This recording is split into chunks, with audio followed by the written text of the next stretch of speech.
Welcome to another edition of Pressbox Ramblings. I'm your host, sports editor Nick Talbot.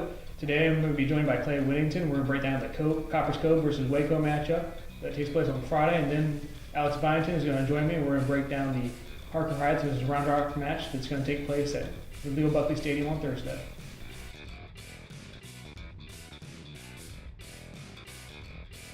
I'm joined by Clay now. We're going to break down the Cove Waco matchup.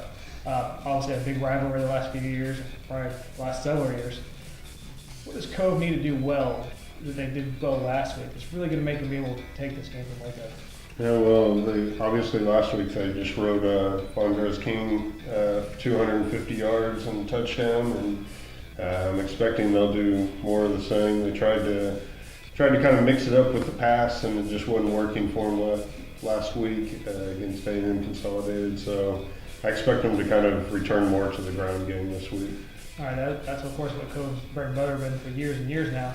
But Waco's in a similar situation. They're kind of edgy at quarterback and running back. Talk about that a little bit and how these two teams are similar. Yeah, well, like Cove, they lost their starting quarterback. They lost their star running back who broke the school record in rushing yards last year. So they've been searching for replacements for both of those positions, and basically now they're running with a committee at running back, and seems like they're about equally as dangerous. Just instead of getting it from one guy, you're getting it from three guys now. All right. What did you like about Cove defensively that against A&M that they can probably maybe stop that? Yeah, well, they did do good against the run, which is a positive sign. They gave up about 110 yards rushing.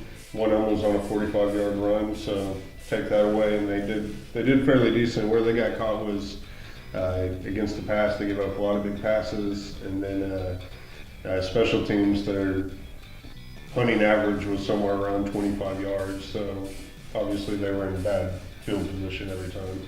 All right, if you can pinpoint one thing the Dogs need to do better this week, translate to what would it be?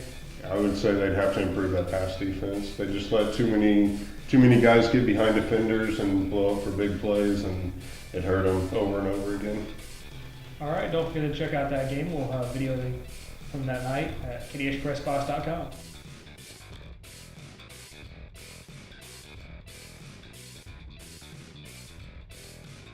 All right, now I'm joined by Alex. We're going to break down the Harker Heights versus Round Rock matchup Thursday at Leo Buckley Stadium. Alex, the first thing you got to talk about when you're talking about Heights now is injuries. Mark Sanderson went down, Darius James is down. Those are two huge blows to the team. Really the biggest blows that they could have suffered. And Darius, not just being the UT recruit that he is, 6'5", 320, offensive line product. He was almost more instrumental on defense, where they moved him outside to the DN position, and he was a force in the first half. I think he had probably 20 or so pressures on Round Rock Stony Point's quarterback, and just was in the backfield almost as much as the offensive backfield mates were. So really made an impact that way. Talking to the coaches, they at Round Rock Stony Point actually moved their offense away from Darius to avoid him as much as possible. So when you can move the offense to one side of the field, it really helps your defense out, and that was pretty evident. So those two, especially Marcus Anderson, a guy that Mike Mullins called a prototype guy, the guy you can do everything with.